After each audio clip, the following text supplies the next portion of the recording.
Hola, bienvenidos a emunahoy.com, bienvenidos todos los que están acá, los que van a escuchar después esta grabación. Seguimos estudiando el primer capítulo de Pirkei Avot. Hoy vamos a estudiar, vamos a arrancar desde la Mishnah número 11.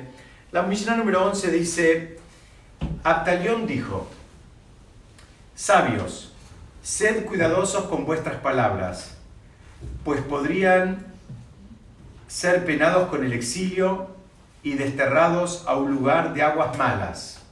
Acá pone la traducción, entre paréntesis, herejía. Y los discípulos que os sigan allí beberán y perecerán espiritualmente, y en consecuencia el nombre del cielo será profanado. Este sería el enunciado. En un principio, claramente está hablando, es una advertencia hacia los educadores. Y no cualquier educador, ese sabios. En hebreo, si se fijan del otro lado, empieza con la palabra jajamim. Está hablando acá claramente a la gente que tiene, digamos, la responsabilidad y los roles protagónicos de enseñar. Entonces, vamos a ver que hay varias preguntas acá. Primero, ¿de dónde viene el nombre Abtalión? A los comentaristas les molesta esto del nombre Abtalión, porque no es un nombre ni en hebreo, ni es un nombre en arameo, ni siquiera es un nombre en griego. Entonces, si ustedes pudieran ver el grafiquito que hoy no tenemos andando, ahí la palabra, el nombre Abtalión es una mezcla de Av, muy bien, Av quiere decir padre. ¿Qué quiere decir? También hay otra cosa que quiere decir, quiero más, a ver, ¿qué más? Muy bien, pero no es eso lo que quiero, lo que tú buscas, ¿no? Tale quiere decir niños. Aparentemente este hombre, al que lo llamaban con un nombre que quiere decir como el padre de los niños, se ocupaba de los huérfanos. Y por eso le pusieron este nombre, como que era el nombre, el padre de las criaturas, ¿no? Él se dedicaba a una mitzvah súper elevada, que es ocuparse de los chicos que Dios no permita, no tenían padres o no tenía alguno de los padres, entonces ya esos chicos de por sí necesitan una asistencia especial. Y este es un sabio que se ocupaba justamente de asistir a esos chicos. Esto para contar un poquitito, un poco de dónde viene el nombre. Y vamos a contar un poquitito más también qué le pasó a Abtalión. Abtalión vivió en una época donde, ¿qué pasaba? Había como dos grandes escuelas. Estaba la escuela que estaba en Israel y especialmente en Jerusalén, y era un lugar donde se hacían todas las cosas como correspondía.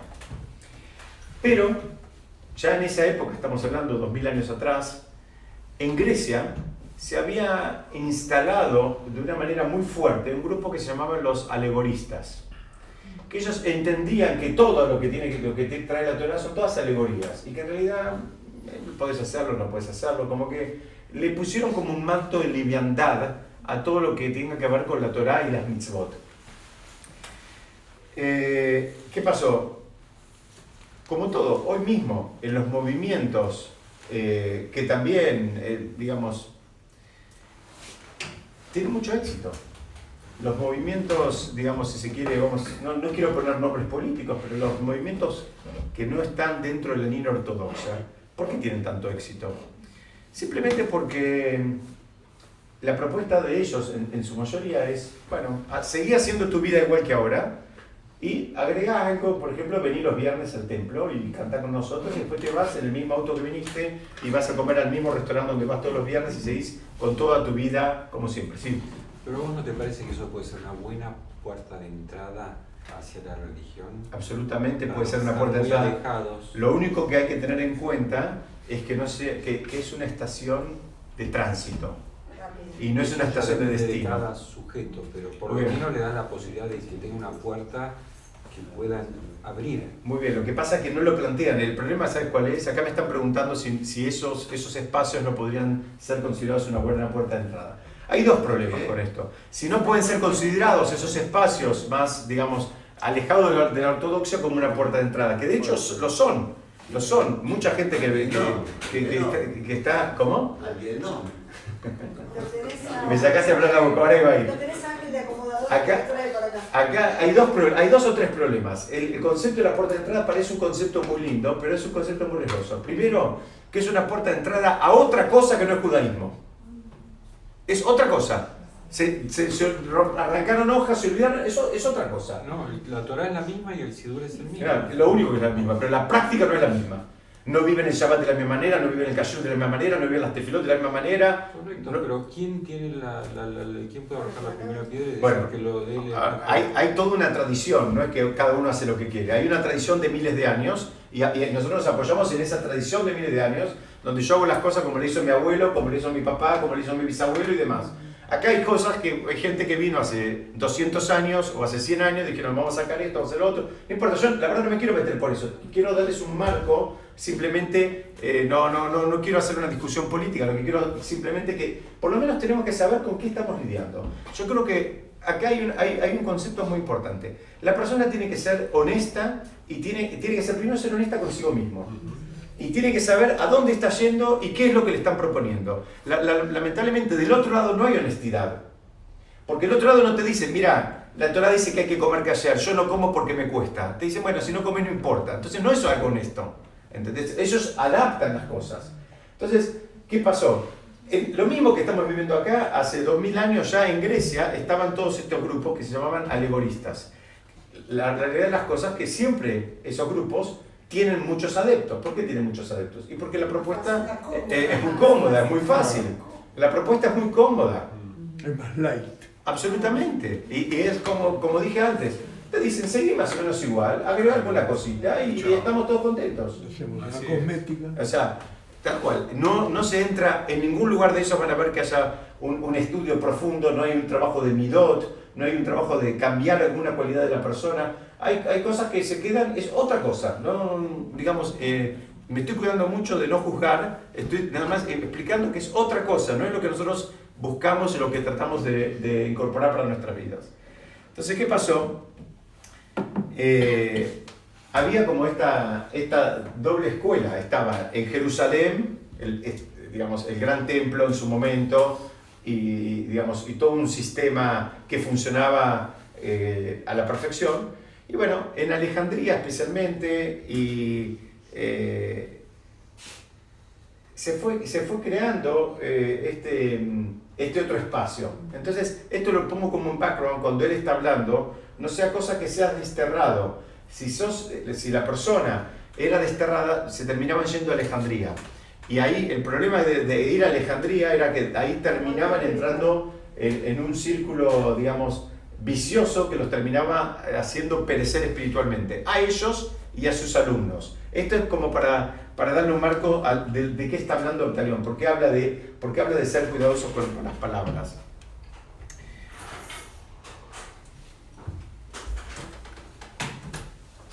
Él lo que está diciendo en alguna medida es que el docente, el que está enseñando, en este caso el rabino, está hablando de un sabio, no cualquiera, dice que se tiene que cuidar mucho. Porque dice, fíjense cómo dice, sed cuidadosos con vuestras palabras. Es muy importante porque hay dos tipos de alumnado, si se quiere, o puede haber más, pero para lo que estamos estudiando ahora, hay un alumnado como que le cree al docente por lo que sea, por el vínculo que tiene, o por una cuestión de piel, o una cuestión emocional, o lo que sea. Y hay otro que está continuamente buscando a ver dónde pisó el palito, dónde no está bien. Entonces dicen que acá lo que Abdel está diciendo era muy común, parece que había como una actitud muy desafiante. Y de cualquier palabra que diga el docente, digamos, de una manera que no cierre perfecto, se iban a agarrar para decir, ve, que ya no cierra para acá, que ya no cierra para allá, que ya no cierra para esto, que ya no cierra para otro. Que ese también es un error espiritual. Ese es un error de estudio, inclusive. Lo estudiamos la semana pasada. lo estudiamos, no me acuerdo si fue acá o fue en la noche de Shavuot, pero estudiamos ese concepto en la última semana. Ese concepto de que la persona tiene que desarrollar la emuná en los dos sentidos, en las dos direcciones. Por un lado tiene que estudiar y entender y analizar y preguntar y, digamos, crecer desde el punto de vista de la lógica, y así se va formando la persona. Y por otro lado tiene que crecer también, tiene que desarrollar una emuná, si se quiere, más naif, más simple. Esto, y preguntan ¿por qué la persona tiene que crecer en los dos lados? Somos el pueblo del libro, somos un pueblo intelectual que nos gusta hacer preguntas, nos gusta cuestionar, y no hay ningún problema con todo eso. Dice, sí, pero también tenés que desarrollar la otra parte. ¿Por qué? Porque puede pasar que en algún momento, nos guste o no, la vida te va a presentar una situación donde lógicamente no la puedas entender.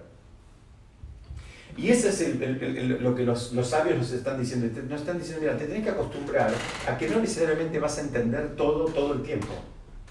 Y si vos construiste tu, digamos, ser espiritual a partir de lo que vos entendés, entonces entiendo las velas de Shabbat, las prendo. Entiendo, no sé, la mezuzá, la compro y la pongo. Entiendo no sé qué. Puede pasar en algún momento de tu vida que pasen cosas, ni siquiera en términos religiosos, sino en términos de la vida, que no la puedas entender por qué pasa eso, y entonces ahora se te cae todo abajo. Entonces, el trabajo espiritual de la persona es justamente crecer en ambas direcciones. Tiene que crecer en la parte de conocimiento y entendimiento y lógica, y que le cierre y que le haga clic, y todas las cosas que habitualmente necesitamos. Pero por otro lado hay cosas que uno también tiene que ir generando espacios y tiene que ir creciendo en la dirección donde que hay cosas que tal vez no la puedo defender intelectualmente, no lo puedo entender del todo, pero yo sé, hay un manto de confianza hacia los sabios. Nuestros sabios no eran tontos y no perdían el tiempo, tampoco lo pierden ahora. O sea, es hacer un acto de fe. Absolutamente, es desarrollar la fe más simple, Sí. porque muchas veces desarrollamos la fe, nos acercamos desde lo que entendemos, desde lo que nos cierra, desde lo que nos parece bien. La otra fe que estamos ahora referenciando es aquella que, como tal vez muchas de nuestras abuelas, prendían la vela de Shabbat y no sé si sabían tanto por qué eran dos y por qué a esa hora. Tomarlo como un dogma. Absolutamente. Listo. Absolutamente, digamos, ir aceptándolo un poquitito más. Entonces, esa es la otra dirección en la cual hay que crecer. Entonces, en una primera lectura, lo que está hablando esta misional le está diciendo a los maestros, mucho cuidado, porque puede ser que en el contexto de tu alumnado tenga gente que está buscando a ver dónde no cierra todo perfecto. Esta es una primera lectura. Entonces dice, van a terminar inclusive tratando de llevarse a otros compañeros del curso hacia la dirección que ellos quieren. O sea, acá está hablando donde, en definitiva, Baruch Hashem, esto no es algo que se vea mucho en nuestra generación, pero está hablando de gente que viene a estudiar pero que tiene una agenda propia y que no tiene las intenciones más puras. Entonces, está buscando hacer otra cosa y ahí le está diciendo mucho cuidado. Era muy habitual esto, por eso hice toda esta introducción. Era muy habitual, había toda una cuestión del desafío intelectual y a veces digamos, el sabio es sabio y a veces no tiene ni siquiera, ¿se acuerdan que estudiamos en algunas otras oportunidades? A veces no tiene ni siquiera un lenguaje común. ¿De qué año estás hablando? ¿En qué época es? Más o menos estamos hablando del final del segundo templo. 2000 años atrás. A veces el lenguaje, el sabio no tiene un lenguaje común para explicarle a este alumno lo que él sí entiende y el alumno no. ¿Se acuerdan? Esto lo estudiamos en alguna otra oportunidad, lo voy a repetir ahora porque es un concepto que es importante. Habitualmente esto se estudia, en los libros más profundos se estudia como la diferencia que hay entre sabios, entendidos y creyentes. ¿Se acuerdan de ese concepto? Lo estudiamos en alguna oportunidad. Lo voy a decir rápidamente para los que ya lo escucharon. Sabios, entendidos y creyentes. ¿Cuál es la diferencia? Dicen, vamos a dar un ejemplo de la medicina. En la medicina, un sabio, por ejemplo, es una persona que puede crear una vacuna. Entonces, ¿cómo puede crear una vacuna? Él entiende la relación causa-consecuencia de, no sé, supongamos, anticuerpos, vegetales o, digamos, distintos tipos de de materiales que él va a mezclar en un laboratorio, y con eso él entiende la causa-consecuencia, puede entender que con eso él genera un antígeno, que eso sirve para resolver un problema de una enfermedad, de una patología. Después tenemos, ese sería el nivel de sabio. El nivel de entendido es el médico.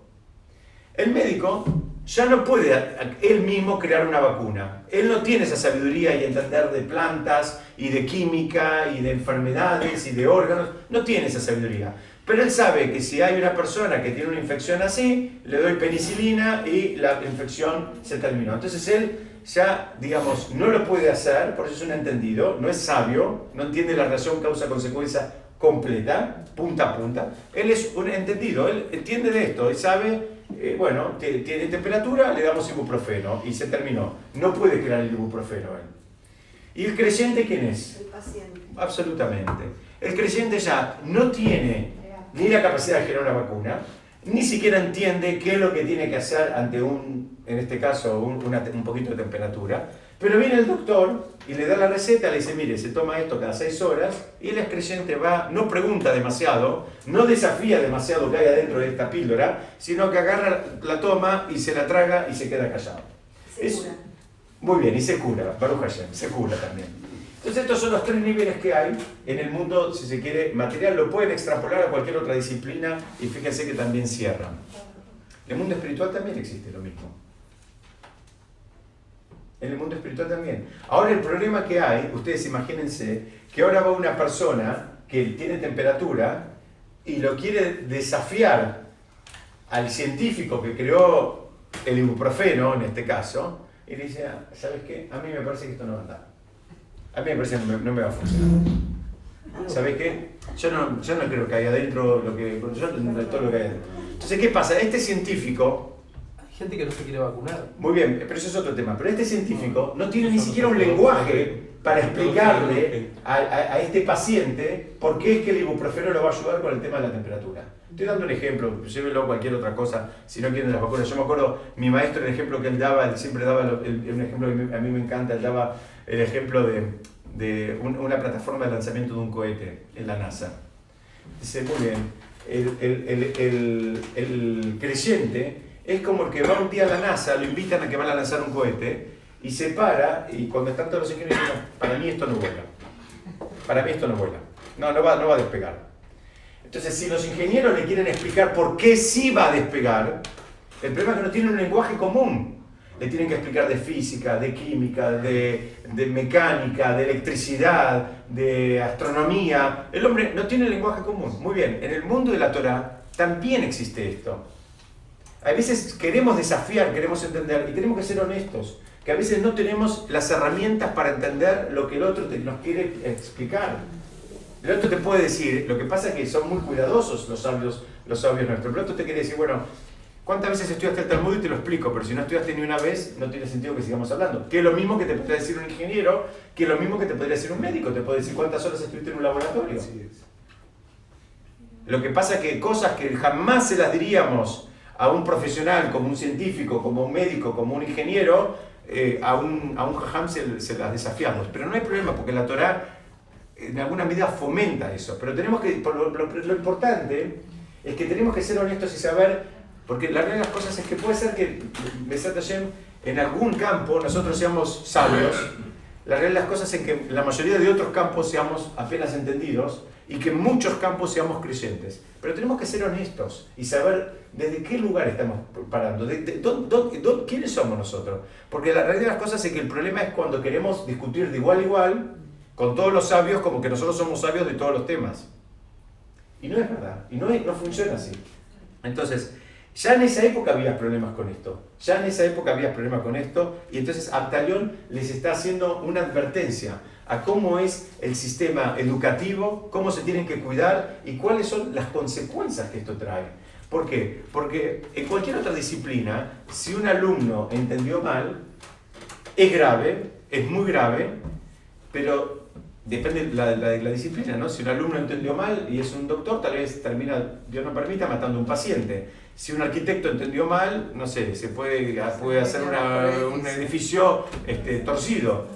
Pero solemos ver o imaginarnos el impacto de un mal aprendizaje en otras profesiones y no en el mundo espiritual. En el mundo espiritual hay un impacto también, y hay un impacto que es muy grave.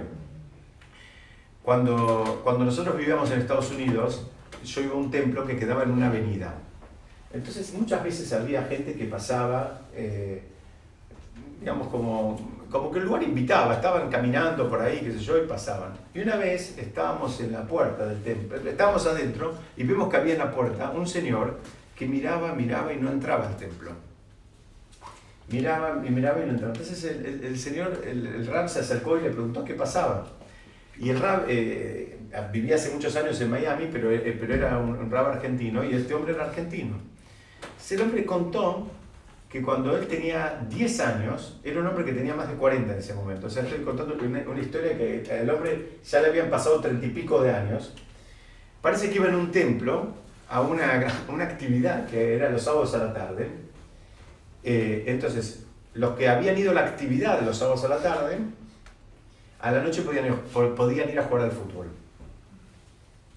Y una vez este hombre, siendo un nene, la madre no lo había podido llevar al templo porque era una cosa típica de una familia, que la hermanita estaba enferma y que yo no lo había podido llevar al templo, y él fue a la noche con el equipo para jugar al fútbol, y no sé, el More o quien fuera que organizaba la actividad le dijo: no podés jugar porque no viniste a la tarde.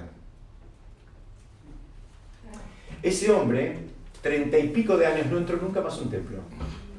No hizo el bar mitzvah y estaba en la puerta de vacaciones en Miami, tenía ganas de entrar y no podía entrar, y no podía entrar, y no podía entrar. Ya tenía más de 40 años. Fue a los 10 años esa historia. Fíjense, un impacto de algo, digamos, que para cualquier otro podría pasar, bueno, está bien, ¿no? Eran las reglas, ¿no? Las reglas eran el que venía, jugaba, y el que no. Pero a veces un chico de 10 años no entiende las reglas a ese nivel de estrictez. Entonces,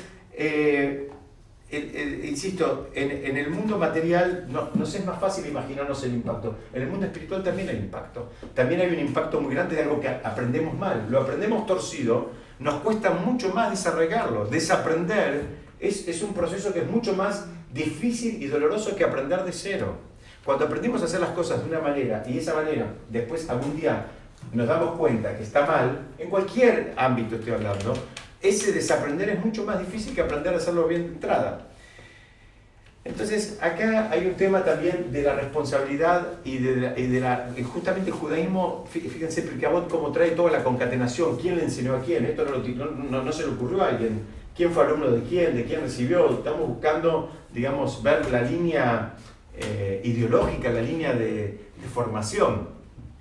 Hay una famosa frase de un Rosh Yeshiva que él dijo una vez: yo no tengo problemas con que ustedes digan, digamos, mis shiurim, mis conocimientos, mis clases, y digan que son de ustedes. No tengo problema. Si quieren, digan que son de ustedes. El problema que tengo es cuando ustedes dicen los de ustedes y dicen que son míos. Claro. Si quieren, los míos digan que son de ustedes, pero los de ustedes no me los pasen a mí. Acá también está hablando, porque eso tiene un impacto. Lo dijo el Rab tal, entonces la gente ya para la oreja. Pero pobre, el Rab tal no dijo nada. Entonces, vamos a seguir un poquitito más.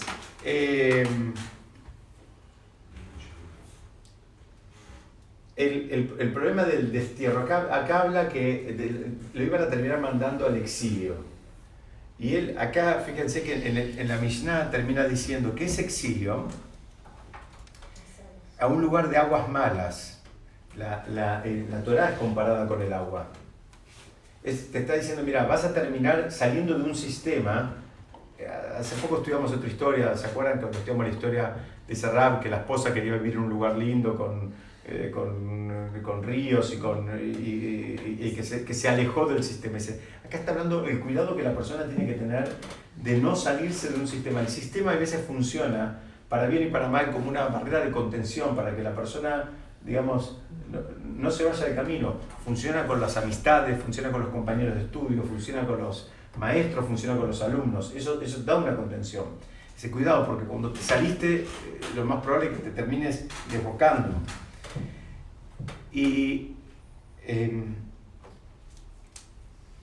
acá tenía una frase que me hubiese gustado ponerla, que es una frase de Groucho Marx, que dice: la humanidad, partiendo de la nada y con su solo esfuerzo, ha llegado a alcanzar los niveles más altos de miseria.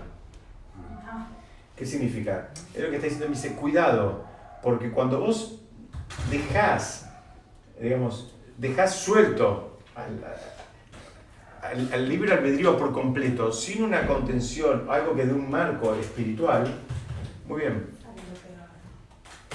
prepárate para lo que venga. Prepárate para lo que venga. Sea un joven, sea un adulto, todo el mundo que piensa, no, a mí no me va a pasar, quédate tranquilo, a mí no me va a pasar. No, conmigo no. No, yo estoy viviendo en Santa Teresita, pero a mí no me va a pasar, yo sigo así, sigo así. Todos sabemos cómo funciona esto. Entonces él está hablando de ese cuidado que hay que tener con el marco. Otra lectura, que es cuando dice, sed cuidadosos con vuestras palabras, dice la Mishnah esta.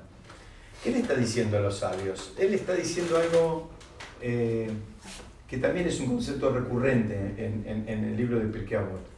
Está diciendo, fíjense ustedes de ser congruentes. No digan una cosa y hagan otra. No digan, vamos para el norte y él va para el sur. Porque esa es una de las cosas que más, termina descalificando al docente. El docente que dice, haga lo que yo digo, no lo que yo hago, en un momento es como que la gente dice, bueno, esto es una cargada, ¿no? A todos nos molesta. Yo creo que son una de las cosas que más nos molestan a todos, encontrarnos con la incongruencia, ¿no? A veces en determinados ámbitos aspiramos a actuar con estrictez y en otros somos muy livianos y nosotros tenemos todo un sistema intelectual que nos cierra todo. Nosotros somos perfectos. Esto lo hice así, está perfecto, y esto lo hice así y también está perfecto. Bueno, acá lo que está diciendo es mucho cuidado con eso, porque es algo que especialmente en un sistema de alumno-docente, cuando el docente no es congruente, y más en términos espirituales, estamos hablando de docentes que estaban enseñando temas que tenían que ver con Torah. Otra explicación que dan es que mucha gente a veces, especialmente cuando ya está en el sistema y cuando ya está, digamos, durante años, durante un tiempo, piensa que hay reglas que son para los demás, no para él. Porque él ya está más allá del bien y del mal. Entonces acá también le está hablando, fíjense que es una Mishnah muy dura, muy difícil, pero por otro lado muy cierta, que le está hablando al docente, no le está hablando ni al alumno, ni le está hablando a los miembros de la comunidad, le está hablando a las personas que tienen, o que tenían en su momento, o que tienen tal vez ahora también, la responsabilidad de llevar ese liderazgo. Hay una historia con Rabbi Yohanan ben Zakkai, que estaba muy enfermo. Entonces lo fueron a ver sus alumnos, ya digamos en sus últimas horas, lo fueron a ver a su casa, lo fueron a visitar. Y él estaba llorando. Cuando lo ve se puso a llorar. Entonces le preguntaron, ¿por qué llorás? Entonces él dijo una famosa frase, dice, si me estuvieran conduciendo frente a un rey de carne y hueso, que hoy está y mañana no está y cuyo enojo no puede ser eterno. En general las personas, por más enojadizas que seamos, no nos enojamos eternamente, tampoco vivimos eternamente, o sea, se termina con nosotros. Dice, tal vez pudiera yo, frente a ese juez, si fuera de carne y hueso, apaciguarlo con mis palabras, podría ensayar una defensa. Él dice, lloraría, temblaría, rogaría y demás. Dice, pero ahora que sé que voy a ser conducido al Rey de Reyes, que carece de todas esas imperfecciones, el Rey de Hashem no lo podés sobornar. Ya estudiamos en otras oportunidades, especialmente ante Rosh Hashanah se estudia este concepto, no existe la idea del soborno.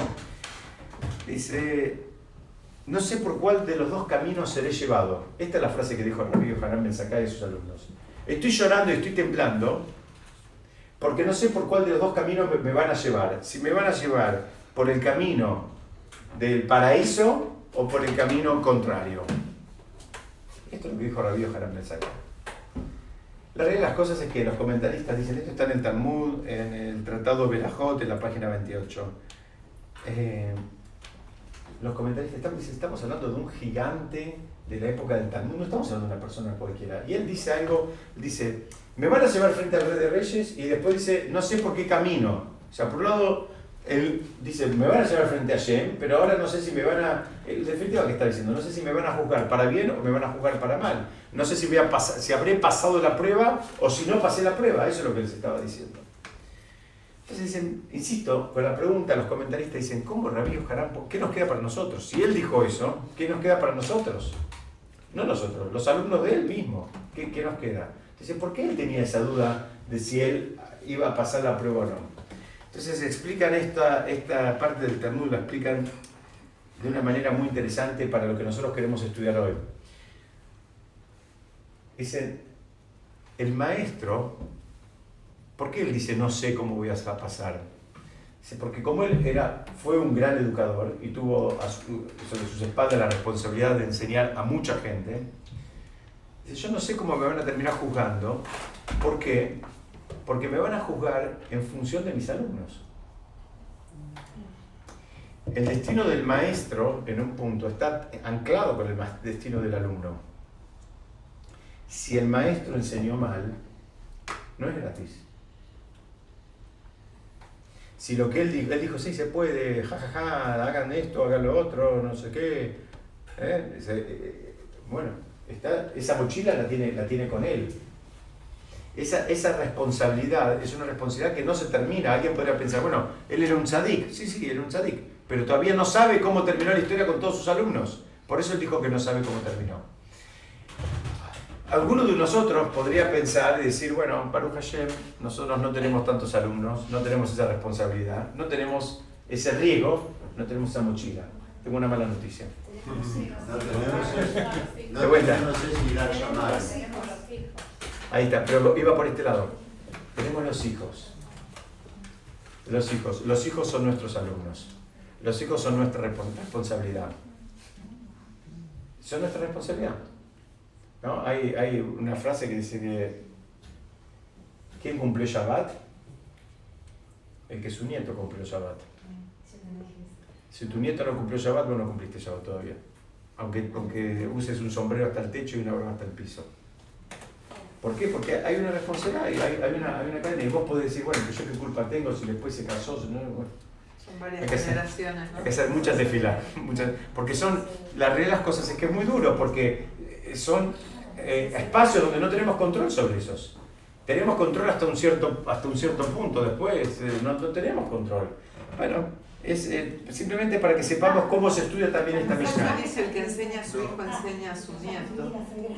Bueno, hay una frase así como que... La frase que yo conozco que es el que escucha, no es la misma que vos decís, pero el que escucha Torah de un nieto es como que recibió la Torah en el monte Sinaí. Sí. El que escuchó Torah de un nieto que ya puede decir palabras de Torah y le dice algo, ya está, ese ya llegó.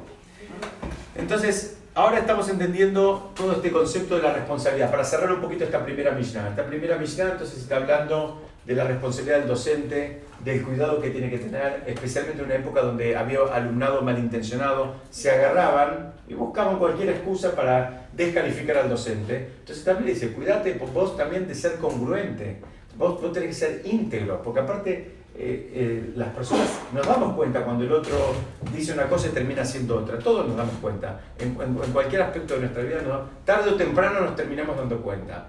Entonces la Mishnah, insisto, viene por ese lado tratando de que el nivel de, digamos, de emisión sea un nivel elevado, sea un nivel cuidado, que no dé lugar a malinterpretaciones en otro lugar, porque a vos también va a decir el cuidado que hay que tener de no emitir, cosas que terminan siendo medidas ambiguas. O sea, para no hacer eso hay que saber mucho.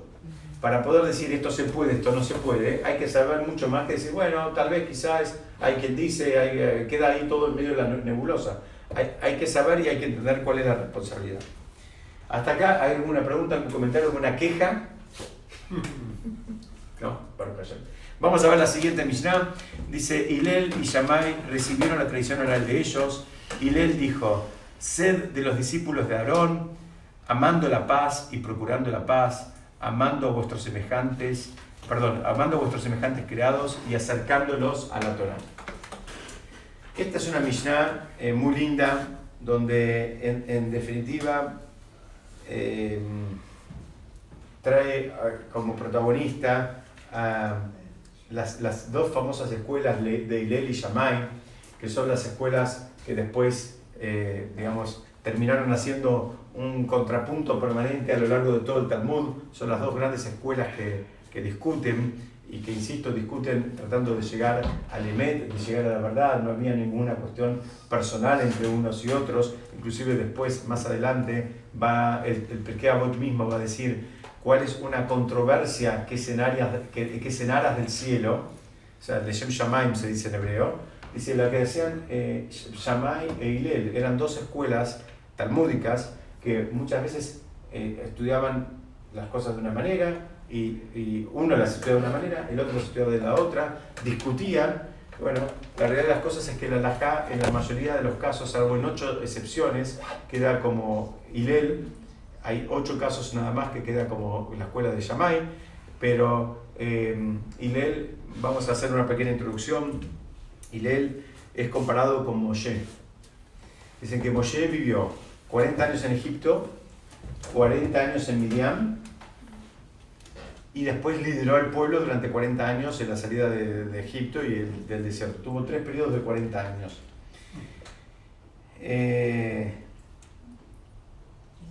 Hillel vivió 40 años en Babilonia, a los 40 años se fue a Israel y después estuvo estudiando 40 años en Israel y después lideró al pueblo, fue líder de la generación durante 40 años.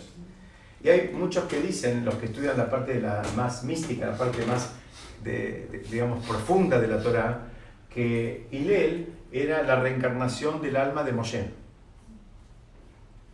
Entonces, hay una pregunta gigante, que es, ¿Moshe tuvo que volver? ¿Moshe no terminó? ¿No terminó su misión? ¿Tuvo que volver? Quiso. No, él quiso no irse, no volver. Él quiso entrar a Israel. Sí. Pero acá están explicando que es la Neshama de Hillel es Moshe, es la Neshama, o una parte de la Neshama de Moshe. Todas las Neshamot, Adhiyat Hametim, todas las Neshamot. No, pero la mayoría cuando cumplen su misión, ya terminaron. A veces, muy bien, está bien la pregunta. Acá dicen, todas las Neshamot vuelven, sí, pero vuelven hasta un punto, no es in eternum que vuelven. Sí.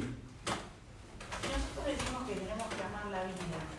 ¿Por qué sería un castigo volver?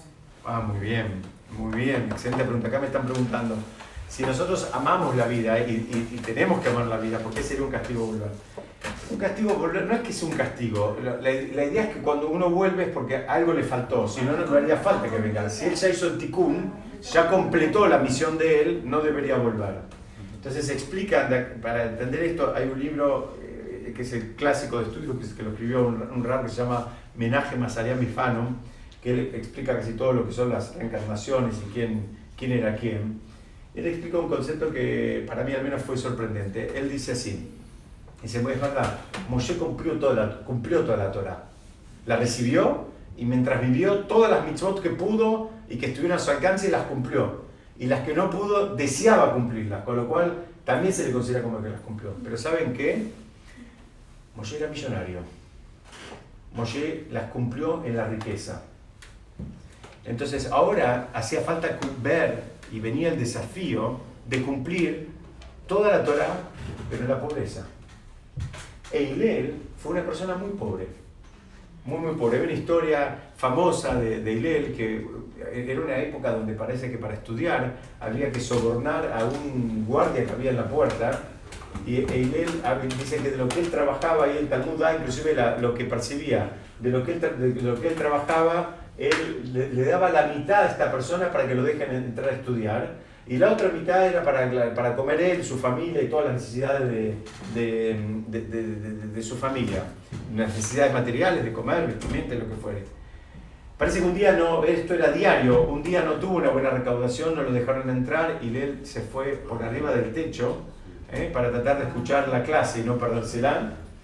Dice que cuando lo levantaron, cuando se quedó dormido porque había nevado, a la mañana lo encontraron congelado, o casi congelado, digamos, porque fíjense lo que llama en hebreo el Mesirut Nefesh, la entrega que él tenía, estaba dispuesto, digamos, hoy en nuestra generación no vamos a ver cosas así. Hoy, si no anda el aire acondicionado o no anda la calefacción, estamos más, ya estamos más para levantar la clase y dedicarnos a otra cosa. Pero él estaba dispuesto a ir, digamos, hasta las últimas consecuencias físicamente hablando, como para acercarse a la Torá. Entonces empezamos a entender ahora que Hillel, ¿qué está diciendo él de vuelta? Dice, trata de ser como los discípulos de Aarón, ama la paz. Aarón era famoso por buscar las dos cosas. Primero, en realidad amaba la paz, la buscaba y amaba a las personas, que son cosas que van juntas. Y fíjense que dice, y acércalas al estudio de Torah. Vamos a empezar de atrás para adelante. No dice primero acercarlas a la Torah y después amar a las personas. Dice, primero tenés que amar a las personas, después acercarlas a la Torah. El mecanismo, alguien podría pensar, bueno, ¿sabes? Ya que acercar a la Torah, dice, vos primero tenés que, de vuelta, trabajar adentro, cómo son tus vínculos con los demás, quererlos, amarlos, estar dispuesto. ¿Se acuerdan de la definición de amor? El amor no calcula. La persona que ama no calcula. La persona que no calcula está dispuesta a hacer lo que haga falta, si no está haciendo cuenta si le conviene, si puede, si no puede, si es mucho, si es poco. Cuando hay amor no calcula. Busquen un ejemplo, en su cabeza van a encontrar normalmente el vínculo padre-hijo. El padre nunca calcula en relación a su hijo. Y la madre menos tampoco, estoy diciendo padre en sentido general. Entonces, Hillel, vamos a ir viendo. Dicen, la paz esta que está invitando él a hacer funcionar, como las historias conocidas de Aarón, que cuando había dos personas que estaban peleadas, lo voy a decir rápido porque es un concepto conocido. ¿Qué hacía Aarón? Aarón a Cohen, el hermano de Moshe, ¿qué es lo que hacía? Iba primero al personaje A y le decía, no sabes cuán arrepentido que está el personaje B, no sabe cómo pedirte perdón, está muy angustiado, está arrepentido, está pobre, mediador, con diplomacia. Muy bien. Y después iba al B y le decía exactamente lo mismo en relación a A. Después buscaba la manera que se encuentren y los dos ya estaban predispuestos de otra manera. Pero fíjense qué interesante, donde habiendo un concepto tan importante como el Emet, que es la verdad, Aarón, con tal de conseguir la paz, estaba dispuesto a sacrificar, entre comillas, la verdad. Porque lo que decía no era necesariamente verdad. Entonces vemos que este es un valor, y esto es algo que también lo estudiamos el año pasado cuando estudiamos, no sé si se acuerdan, fue más o menos al principio de la primera vida, hace más de un año, cuando estudiamos la bendición del Shalom, de la Midá, y estudiamos por qué pedimos por el Shalom. En la Midá todos los días pedimos 3 veces por día porque haya Shalom. Porque es la fuente, el Shalom es la fuente de todas las bendiciones. Si la persona tiene todas las bendiciones materiales y espirituales, pero no tiene paz en su casa, por dar un ejemplo. Si llega a su casa y su casa es un griterío, es una trinchera de combate, ¿qué es lo que tiene entonces en definitiva? No tiene nada. No tiene nada. Podrá tener muchos bienes materiales y si se quiere mucho entendimiento espiritual y todo lo que apetecible que conocemos, pero si no tiene el shalom pero es, digamos, como una condición necesaria como para que la bendición sea completa. Si hay una bendición, por más grande que sea, y no hay un clima de armonía, no sirve. Entonces acá dicen que es arduo. El trabajo de la paz, de hacer la paz, es arduo. ¿Saben por qué es difícil? Porque hay que ceder. Generalmente el que está mejor de la cabeza, el que está mejor espiritualmente, a veces la paz se compra. La paz se compra. No necesariamente con dinero, con cosas materiales. Pero la paz se compra cediendo, se compra disimulando, se compra dejando pasar, ¿no? Se compra poniendo en un cajón más grande las cosas, que no sea lo único que hay es eso, sino que eso es parte de algo más grande, ¿sí? Entonces dice, Hillel, para poder decir esa frase, él se apoyó en un concepto, miren qué interesante. Estudiamos hace 2 o 3 semanas que Shemaiah dijo que amemos el trabajo. Entonces, Hillel había sido alumno de él, dice, él entendía esto de amar la paz y perseguir la paz, es un trabajo. No pienses que es fácil, no pienses me sale o no me sale, es un trabajo, hay que poner una energía, así como en otras cosas pones una energía y un tiempo y un esfuerzo, en esto también hay que ponerla. Déjeme un minutito. Tengo algo que me estaba olvidando que es importante. En otro lugar el Talmud trae, en el Tratado de Yomá, que Hillel va a poner en jaque, después de 120 años, a todas las personas pobres que cuando lleguen al Shamaim, después de 120 años, van a querer ensayar una defensa diciendo que no pudieron estudiar Torah porque habían sido muy pobres. Dice, el Talmud trae, dice, con Hillel van fritos. Porque Hillel había sido muy muy pobre y aún así se destacó estudiando Torah. Ahí el Talmud trae cada uno de los que nos va a poner en jaque cuando querramos ensayar una respuesta. Uno que va a decir, mira, yo era muy pintón y la verdad que las mujeres me perseguían, me buscaban por los pasillos, me trataban, entonces no me pude quedar a estudiar Torah porque la verdad que, ¿qué voy a hacer? Nací así, seductor, pintón y no podía. Y ahí dicen que David Amelech lo va a poner en jaque. David Amelech va a decir, David Amelech dicen que era una persona realmente muy, muy bella, y que David Amelech tuvo todas esas tentaciones también, y aún así se destacó estudiando Torah. Y ahí el Talmud trae cada uno que va a venir otro que va a decir que era muy millonario. Entonces, mira, yo era tan millonario, tenía aviones, empresas, negocios, viajar de un lugar a otro. ¿Qué querés que haga? No pude estudiar Torah porque yo estaba muy ocupado con mis reuniones de negocios. Y va a venir también otra historia de otro personaje del Talmud, pero no me acuerdo el nombre, que también dicen que tenía una flota de 1000 barcos y tenía ciudades y tenía propiedades y tenía todo, y eran así todo, eran personas que se destacaron en el mundo de la Torah. Entonces, simplemente como un anticipo les digo que no hay excusas. No hay excusas. A veces nos tratamos de convencer de que habrá una manera de ensayar una defensa, pero no funciona así. Entonces, ¿cómo funciona esto de amar la paz? ¿No? ¿Cómo es que dice acá? Perdóname un minuto, dice, amando la paz, procurando la paz, amando a vuestros semejantes creados y acercándolos a la Torah. Alguien puede decir, bueno, mira, yo no puedo amar a todo el mundo, porque está pidiendo un amor incondicional por toda la creación. ¿Y qué pasa cuando a veces hay alguien que nos hizo algo que nos ofendió y nos hizo doler o no fue, digamos, o no correspondió con nuestras actitudes? Pasan cosas en la interacción con las personas que a veces te enfrían, no te dejan, digamos, sentir ese amor que está pidiendo acá la Mishnah que sintamos. Es un desafío. Entonces, los sabios dan alguna pistita. Por supuesto es un trabajo, pero ¿sabes cuál es el trabajo? El trabajo es poder ver en el otro, muy bien, la chispa de divinidad que tiene el otro, que es igual que la tuya, que es igual que la de tus hijos, que es igual que la de tus padres. Y poder ver en el otro, que a veces es verdad, no estamos disimulando, es verdad, nos hizo algo que nos dolió. Dos explicaciones para esto.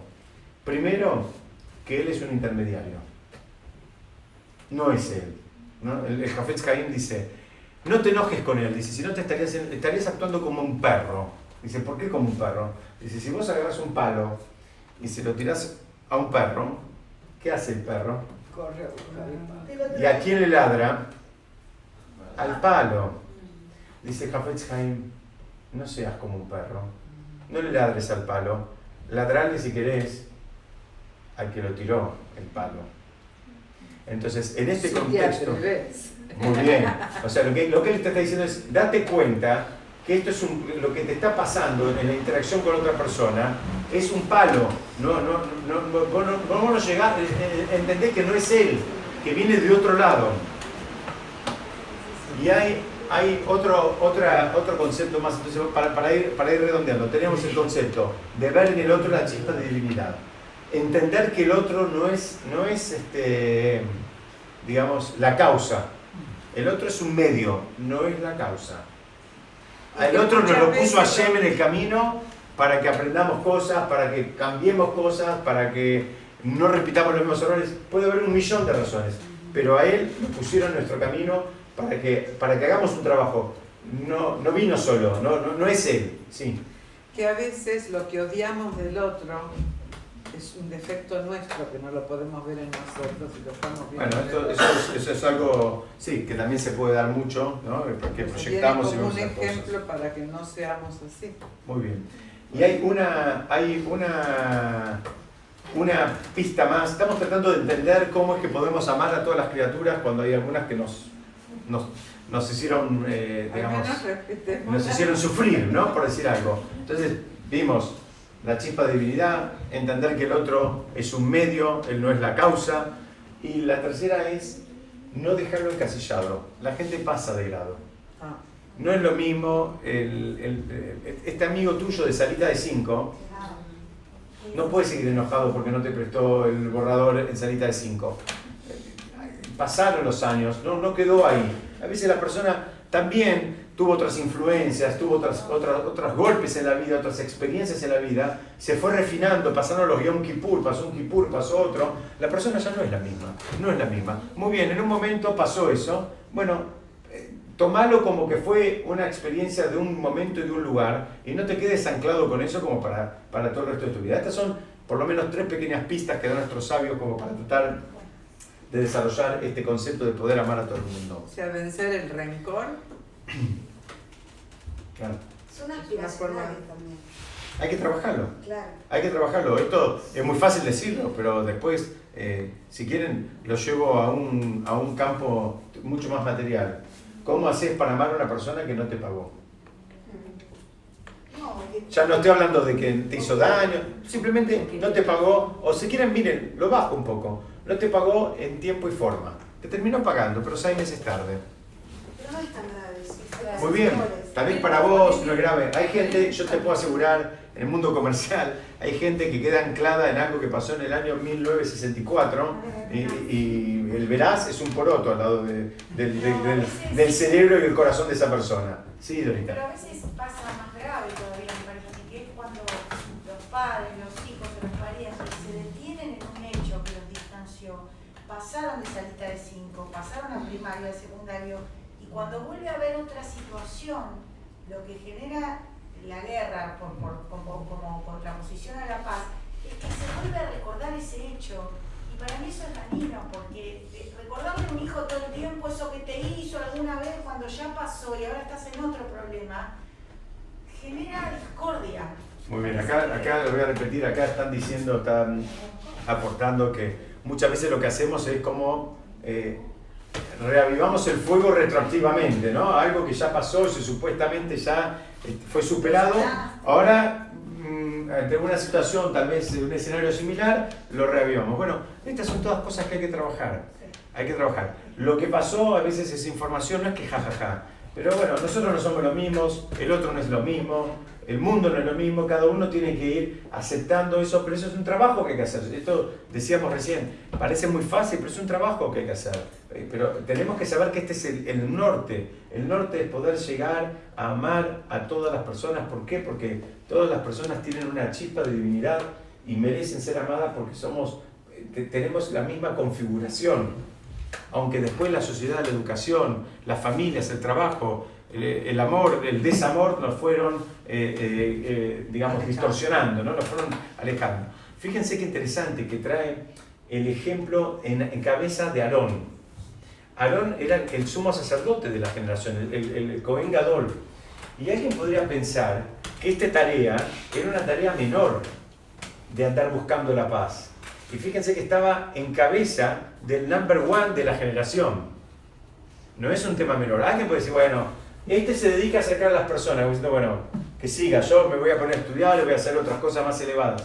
La persona más importante de la generación, la única que podía entrar al Kodesh HaKodashim en Yom Kippur, la única que, digamos, negociaba, entre comillas, en nombre de toda la generación, de todo el pueblo con Hashem, en Yom Kippur, esa persona paraba sus actividades e iba a tratar de que dos personas digamos, que estaban enemistadas, recompongan su relación. ¿Por qué? Ahora estamos entendiendo, porque es algo sumamente valioso. Eso hace un ruido que a veces lleva generaciones sacar ese ruido del medio. O sea, no es algo menor. Alguien podría pensar, bueno, Aarón estaba para grandes cosas, para los altos cargos, para las grandes cosas espirituales. Dice, mira, esto es lo que él hacía, mismo que era el Kohen Gadol. Hay una frase en un libro que se llama Tomer de Borá, que dice, acostúmbrate a dejar entrar el amor por tus compañeros en tu corazón. De vuelta, acostúmbrate a dejar entrar el amor por tus compañeros en tu corazón, mismo que sean malvados. Dice, como si fueran más cercanos que tus propios hermanos. ¿Quién dijo eso? Tomer de Borá, el Rabbi Moshe Cordovero. Un gran sabio cabalista que vivió en la época de la Arizal, hace 500 años en Sfat. Él dice, el trabajo de la persona, por eso dice, anda acostumbrándote a todos. Había un rabbi que se llamaba el Rab Miller, vivió en Estados Unidos, murió en los años 80, que dicen que él cuando iba por la calle y por ejemplo vivía no me acuerdo si era Brooklyn o alguno de los barrios religiosos de cerca de Nueva York, y veía una mezuzá, él se paraba y pensaba que en esta casa nadie sufra, que no le falte nada, ni los conocía.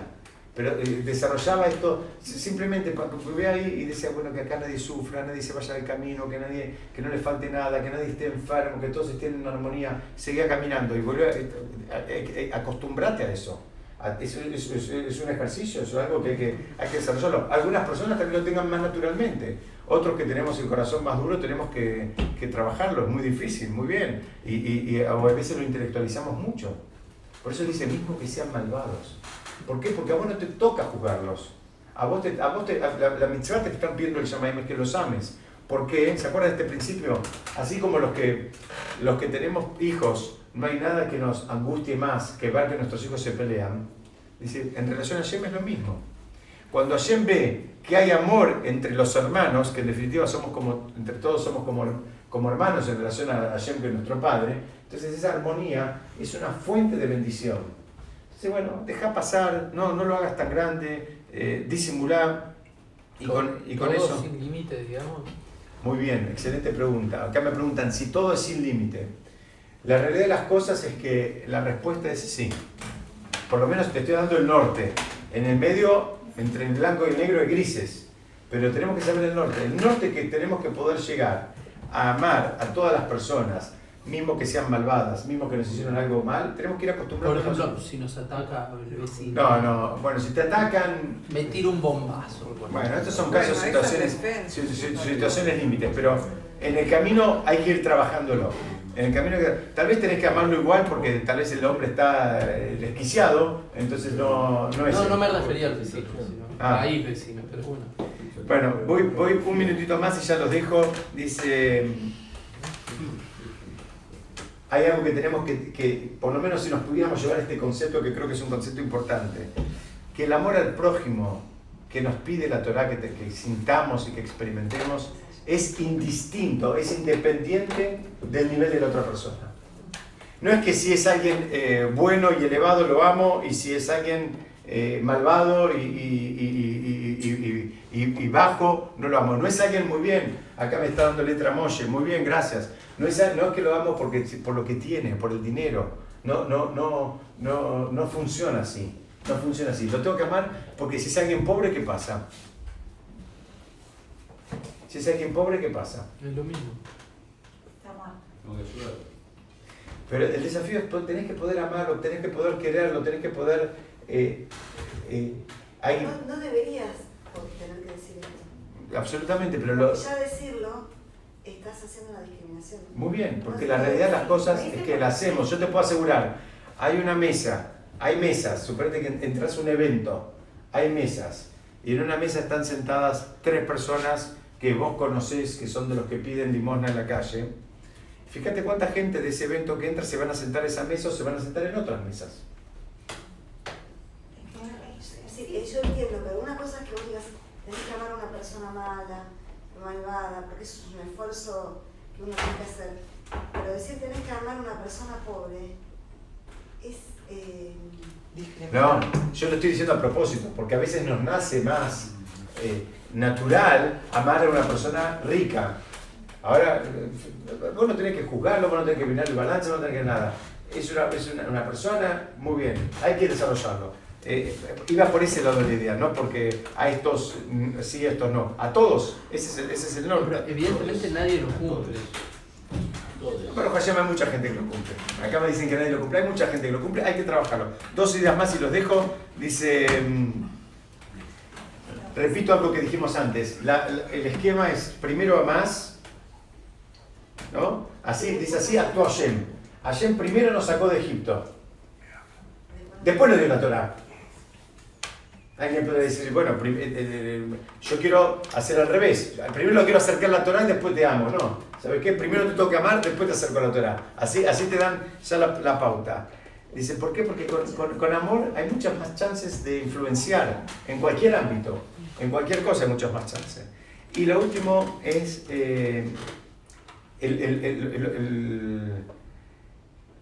el último concepto que también traen como una advertencia en relación a esta Mishnah de nuestros sabios que dicen, traerlos, acercarlos a ellos a la Torá. No la Torá a ellos. Acercarlos a la Torá. Porque muchas veces, digamos, en el afán de supuestamente de acercar más gente, se terminan haciendo concesiones. Que es la Mishnah termina con lo que empezó antes. Dice, cuidado, haz todo tu trabajo, con amor, buscando la paz, amando a todo el mundo, lo que sea, pero acercarlos a ellos a la Torá. Digamos, tu límite es ese. Tu límite es ese. Que ese no debería ser tu variable de ajuste. Porque a veces, si después, para que se acerquen, digamos, al sistema, le empezás a hacer descuentos y le empezás a arrancar hojas, bueno, cuidado, que ahí volvemos al puntapié inicial. Simplemente para no quedarme con las ganas, encontré una imagen que se la voy a mostrar, que es esta, que a mí me encantó, tal vez la vamos a usar alguna otra vez, que es un cerebro armado entre manos. No sé si se alcanza a ver, ahora voy a pasar más cerquita, ¿no? Y lo que te dicen es cuidado, porque a veces nosotros nos construimos como personas emocionalmente e intelectualmente en función de la interacción con los demás. Dice, cuidado, sé consciente de eso, pero sé consciente que todo lo que estás construyendo que vaya en una dirección, el flujo va en una dirección y no Hasu Shalom en el otro. Bueno, por lo menos usamos esta imagen. Había otra muy linda que se la voy a mostrar también, aunque la voy a volver a usar, pero era del principio, cuando hablaba de la enseñanza. Esta es una imagen donde habla de un diálogo supuestamente de las manos.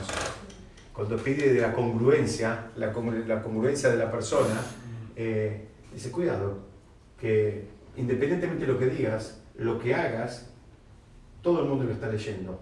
Todo el mundo recibe en función de las cosas que vos haces. Bueno, Besat Hashem, nos vemos la semana que viene con proyector o sin proyector. Muchas gracias.